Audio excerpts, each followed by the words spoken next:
ಒಂದು ಬೇಜಾರಿತ್ತು, ಸಣ್ಣ ಸ್ಲೈಟ್ ಬೇಜಾರಿದ್ದು. ಒಂದು ಬಿಗ್ ಬಾಸ್ ಹೊರಗಡೆ ಬರುವಾಗ ಏನು ಮಾತಾಡ್ಲಿಲ್ಲ, ಕೇಳ್ಕೊಂಡ್ರಿ ಕೂಡ ಬಿಗ್ ಬಾಸ್ ಒಂದ್ಸಲ ಮಾತಾಡಿ, ಬಿಕಾಸ್ ಮತ್ತೆ ಅವಕಾಶ ಸಿಗಲ್ಲ, ಅದು ಅವ್ರು ಮಾತಾಡ್ಲಿಲ್ಲ, ಅದೊಂದು ಬೇಜಾರಾಯ್ತು.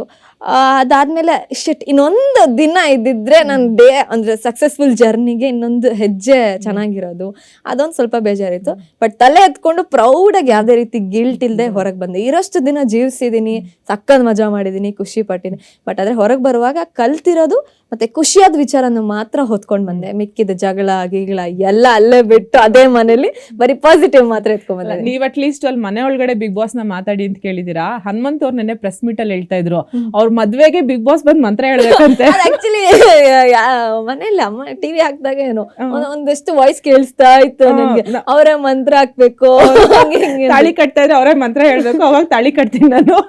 ಆಸೆ ಚೆನ್ನಾಗಿದೆ.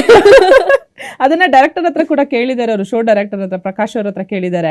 ಸರ್ ಇದು ನಂದೊಂದು ಆಸೆ ಈಡೇರಿಸ್ಬಿಡಿ, ಬಿಗ್ ಬಾಸ್ ಯಾರು ವಾಯ್ಸ್ ಅವ್ರು ಕೊಡ್ತಾರೋ ಅವ್ರನ್ನ ನೋಡ್ಬೇಕು ನಾನು, ಅವರೇ ಬಂದ್ ನನ್ ಮದ್ವೆಗೆ ಮಂತ್ರನೂ ಹೇಳ್ಬೇಕು. ಬಿಗ್ ಬಾಸ್ ವಿಶ್ ಇತ್ತಲ್ಲ, 5 ವಿಶ್ ಅವಾಗ ಬರ್ದಿದ್ರೆ ವರ್ಕೌಟ್ ಆಗಿರೋದು. ಇವ್ರು ಹನುಮಂತ್ ಅವ್ರು ಬರ್ದಿದ್ರು ಆಕ್ಚುಲಿ, ನಾನು ಬಿಗ್ ಬಾಸ್ ನ ನೋಡ್ಬೇಕು ಅಂತ ಹೇಳಿ. ಅದು ಲಾಸ್ಟ್ ಸೀಸನ್ ಅಲ್ಲಿ ವರ್ತೂರ್ ಅವರು ಕೇಳಿದ್ರು, ಬಟ್ ಅದು ಫಾರ್ಮೆಟ್ ಆಗದೆ ಇರೋ ಕೆಲ್ಸ ಅದು.